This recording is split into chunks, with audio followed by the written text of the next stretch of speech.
Александр Лукашенко прапанаваў прэзідэнту Украіны Владзіміру Зеленскаму сустрэцца двум прэзідэнтам.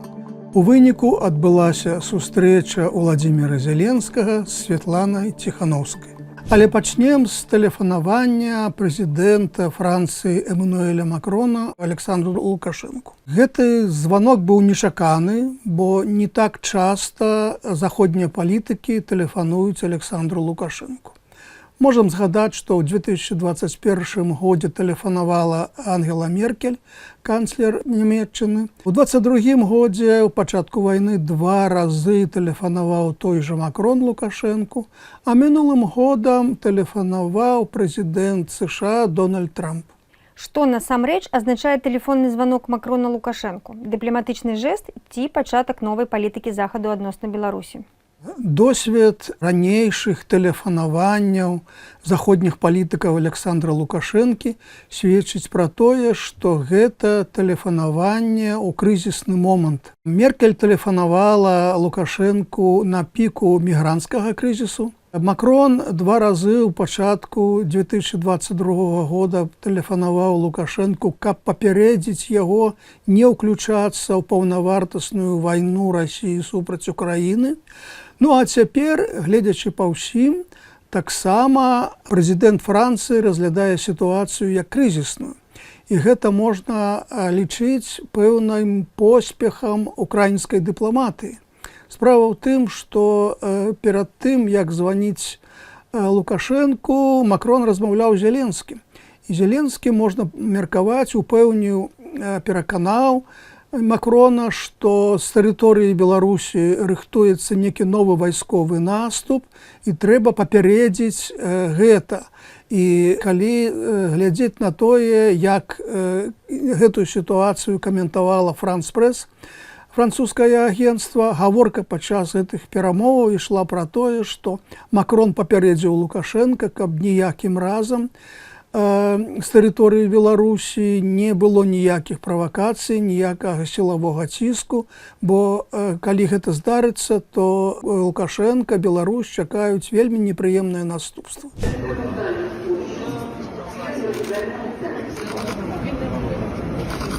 Важнай падзеяй тыдня з'яўляецца візіт Святланы Ціханаўскай у Кіеў. Шмат хто называе гэта гістарычным візітам. І гэта сапраўды так. Чаму Ціханаўская прыехала ў Кіеў толькі цяпер? З самага пачатку вайны Расіі супраць Украіны афіцыйны Кіеў вельмі насцярожана ставіўся да кантактаў з беларускай апазіцыяй. Стратэгія афіцыйнага Кіева адносна Беларусі грунтавалася на тым, каб не зліць Лукашэнку, каб не правакаваць яго на больш актыўны ўдзел у вайне. І таму логіка была такая, што не трэба занадта ангажавацца ў супрацоўніцтва з беларускай апазіцыяй, і тады Лукашенка не пойдзе на некія эскалацыі, на некае нагнятанне напружанасці на беларуска-украінскай мяжы, бо Украіна сапраўды баялася адкрыцця другога фронту з поўначы, з тэрыторыі Беларусі, і таму усяляк праводзіла палітыку такую нейтральную адносна Беларусі. Чаму змянілася палітыка Кіева? Сапраўды, дзесьці паўгода таму палітыка Кіева змянілася. Можна сказаць, што рубежом была відэасустрэча Владзіміра Зеленскага з беларускімі палітвязнямі ў снежні мінулага года, якіх вывезлі з Білорусі ва Україну. Дуже дякую. Давайте я одразу спробую. По-перше, дуже гарно розумію білоруську мову. Навіть не думав. Потім була зустріча у Вільні Владимира Зеленського з Святланою Ціханаўскай, де ён запрасіў яе у Київ з візитом. Ну і ось цяпер гэты візит адбыўся. Я вельмі вдячна за гэты візит. Гэта вельмі натхняе беларусаў. Прычына такога павароту у адносінах да Беларусі можна шукаць увогуле у тым, як ідзе вайна. Шмат такія эксперты кажуць, што мы набліжаемся да некага пералому ў вайне, што Украіна вайне на знясіленне не прайграе, Сёння украінскія дроны даволі эфектыўна летаюць па ўсёй еўрапейскай частцы Расіі, разбураюць нафтаперапрацоўчыя прадпрыемствы, і Расія нічога з гэтым не можа зрабіць. То бок, цяпер Украіна адчувае сябе значна мацнейшай, дзейнічае з пазіцыі сілы. Цяпер Кіеў упэўнены, што наўрад ці Лукашенка адважыцца сам самастойна на некія дзеянні супраць Украіны, бо разумее, што украінскія дроны ў кароткі тэрмін могуць зруйнаваць і беларускія нафтаперапрацоўчыя заводы, і іншыя заводы ВПК, бо тэрыторыя Беларусі бліжэй, чым тэрыторыя Расіі. Тэрыторыя Беларусі менш абаронена супрацьпаветраная абарона, чым тэрыторыя Расіі. І таму Беларусь больш уразліва. І таму сёння кіеўскае кіраўніцтва, можна сказаць, ажыццяўляе такую атаку на рэжым Лукашэнкі. Палітычную, дыпламатычную, інфармацыйную, псіхалагічную. І ў рамках вось такой новай стратэгіі адносна Беларусі з'явіўся вось гэты візіт Святланы Ціхановскай у Кіеў, дзе яе фактычна прынялі на вышэйшым узроўні. Была сустрэча з прэзідэнтам Владзімірам Зеленскім, была сустрэча з міністрам замежных спраў Андрэем Сыбігай. Былі іншыя сустрэчы і мерапрыемствы, таму гэты візіт сапраўды знакавы. Ці стаў гэты візіт сапраўды прарыўным? Так, гэты візіт сапраўды можна лічыць прарыўным. Тут не толькі пытанне чыста сімвалічнае, што адбываецца фактычна саюз, палітычны саюз афіцыйнага Кіева і беларускай апазіцыі. Ёсць і пэўныя практычныя наступствы. Бакі дамовіліся пра супрацоўніцтва ў збіранні матэрыялаў для Гаагскага трыбуналу, які будзе судзіць палітыкаў, якія развязалі гэтую злачынную вайну. Кіеў фактычна адмовіў на прэтэнзіі ЗША, на прапановы ЗША дапусціць экспарт, транзіт беларускага калію праз украінскую тэрыторыю. Дамовіліся зрабіць кантакты паміж Кіевам і офісам Святланы Ціхановскай пастаяннымі. Дзеля гэтага адбываецца інстытуалізацыя гэтых кантактаў. Кіеў прызначыў спецыяльнага прадстаўніка Украіны па працы з беларускімі дэмакратычнымі сіламі. Офіс Ціхановскай адкрыў сваю місію у Кіеве. Створана міжведамственная група ва ўкраіне па вырашэнню праблем беларусаў, якія жывуць ва ўкраіне. Тут і пытанне легалізацыі, афармлення віда на жыхарства, банкаўскія рахункі і іншыя рэчы. Ва всякім разе, вось гэтыя пытанні абмяркоўваліся падчас гэтага візіту, і можна меркаваць, што цяпер супрацоўніцтва будзе больш шчыльным і больш карысным для абодвух бакоў. Гэтым тыднем адбыўся саміт Еўразійскага эканамічнага саюзу.